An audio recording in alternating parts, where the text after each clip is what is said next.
Bismillahirrahmanirrahim. Assalamualaikum warahmatullahi wabarakatuh. Ya, baik, di sini Ibu akan menjelaskan tentang koordinat kartesius.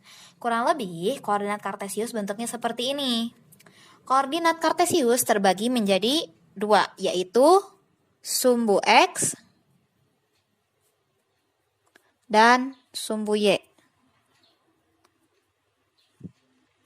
Nah, yang mana sumbu X? Sumbu X itu yang ini. Sedangkan sumbu Y itu yang ini. Jadi kalau sumbu X itu kiri kanan, sedangkan kalau sumbu Y itu atas bawah. Nah, di sini titik pusatnya, titik awalnya, dia di 0,0. Kalau dari sini ke kanan berarti dia positif. Maka nilai pertamanya itu dari positif 1, positif 2, 3, 4, dan seterusnya. Sedangkan kalau misalkan dari sini ke kiri, dia menjadi negatif. Berarti negatif 1, negatif 2, negatif 3, dan seterusnya.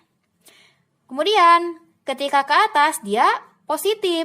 Berarti di sini positif 1, 2, 3, 4, 5, dan seterusnya. Sedangkan kalau ke bawah dia negatif. Negatif 1, negatif 2, negatif 3, negatif 4, dan seterusnya. Kemudian, dalam koordinat kartesius itu ada yang dikenal dengan istilah namanya absis. Absis itu koordinat untuk X. Sedangkan ada yang namanya ordinat,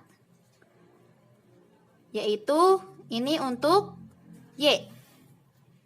Maka ketika diketahui misalkan suatu titik memiliki absis misalkan negatif 2 dan ordinat misalkan di sini ordinatnya 1, maka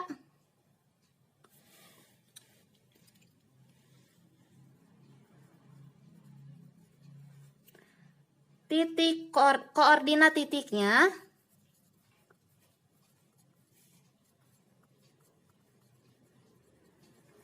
adalah, koordinat titik itu X, Y. Maka dari sini kita simpulkan bahwa koordinat titiknya itu adalah absisnya negatif 2 dan ordinatnya adalah 1. Jadi koordinat titiknya adalah negatif 2,1. Kemudian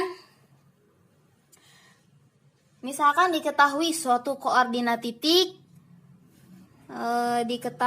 misalkan koordinat titik diketahui koordinat titik berikut. Misalkan A-nya itu ada di 3,2, kemudian B-nya itu ada di negatif 1,2, kemudian C-nya itu ada di negatif 1,4,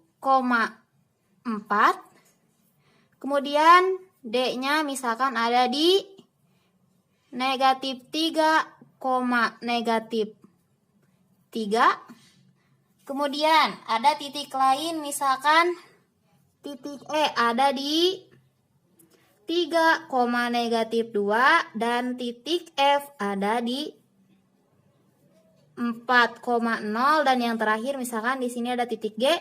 Titik G-nya itu ada di 0, negatif 3. Maka kalau misalkan kita mau menggambar titik-titik ini, kita bisa gambaran ya di sini ya. Pertama, titik A. X-nya 3, Y-nya 2. Kita lihat di sumbu X. Di sini 3. Kemudian Y-nya 2 ke atas. 2 di sini. Berarti 3,2 titiknya ada di sini. Ini untuk A. A-nya di 3,2. Kemudian titik B. Titik B-nya itu ada di negatif 1,2. Berarti X-nya negatif 1, B-nya di 2. X-nya negatif 1, X negatif 1, kemudian Y-nya ada di 2. Berarti ke atas ya. Berarti titiknya ada di sini. Ini untuk titik B. B-nya itu di negatif 1,2. Kemudian titik C. Titik C itu letaknya ada di negatif 1,4. Berarti X-nya negatif 1, Y-nya di 4. X-nya negatif 1, Y-nya 4. Berarti ke atas ya. Disinilah titik C. C-nya itu di negatif 1,4. Kemudian titik D. D itu di negatif 3, negatif 3. Berarti X-nya negatif 3, Y-nya negatif 3. Berarti titiknya ada di sini. Ini adalah titik D. D negatif 3, negatif 3. Kemudian titik E. 3, negatif 2. Berarti X-nya 3, Y-nya negatif 2. X-nya 3, Y-nya negatif 2. Berarti ke bawah. Berarti titiknya ada di sini. Inilah titik E. 3, negatif 2. Kemudian kita cari titik F. F itu 4,0. Berarti X-nya 4, Y-nya 0. X-nya 4, Y-nya 0. Oh, berarti di sini. Ini adalah titik F. 4,0. Kemudian titik G. Titik G yaitu di 0, negatif 3. Artinya X-nya 0, Y-nya negatif 3. X-nya 0, Y-nya negatif 3. Oh, berarti di sini di bawah. Ini adalah titik G. 0, negatif 3. Terbentuklah titik-titik ini. Kemudian kita masuk ke posisi titik terhadap sumbu X dan sumbu Y. Nah, misalnya kita perhatikan untuk titik A misalnya. Bagaimana posisi titik A terhadap sumbu X dan sumbu Y? Kita perhatikan dari titik sini. Misalkan yang pertamanya terhadap sumbu Y. Sumbu Y kan yang ini. Ini sumbu Y. Nah, posisi titiknya berarti dari titik A terhadap sumbu Y. Berapa satuan nih? 1, 2, 3. Berarti titik A berjarak 3 satuan terhadap sumbu Y.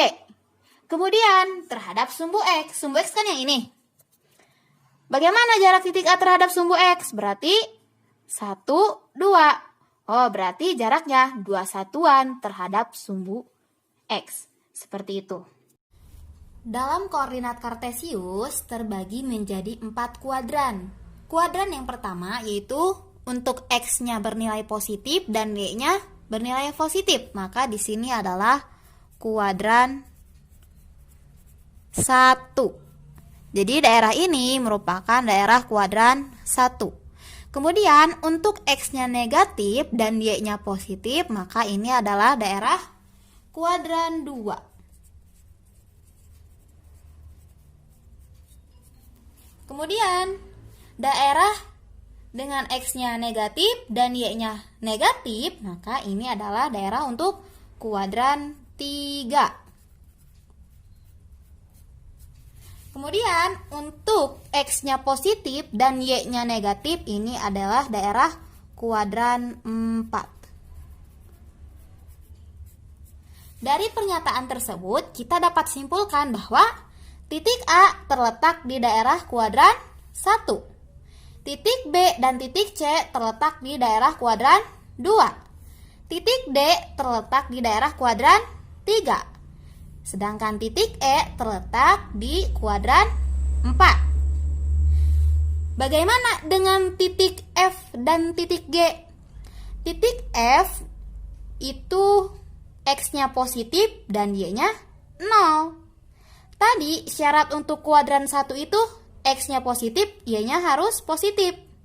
Sedangkan 0 itu bukan positif ataupun negatif.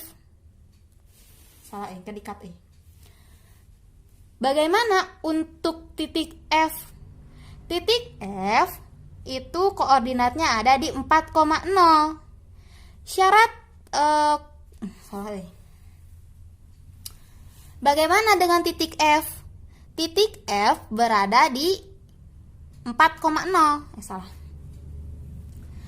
Bagaimana dengan titik F? Titik F berada pada koordinat 4,0. Syarat untuk masuk kuadran 1, X-nya positif, Y-nya positif.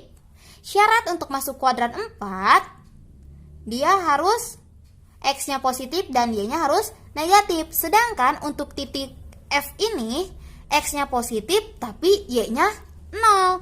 0 itu tidak termasuk positif, tidak termasuk negatif. Maka F ini tidak berada pada kuadran. Jadi tidak berada pada kuadran ya. Kemudian titik G pun sama. Dia koordinatnya ada di 0,-3. X-nya 0. Karena 0 itu bukan positif atau negatif, maka dia tidak berada pada kuadran.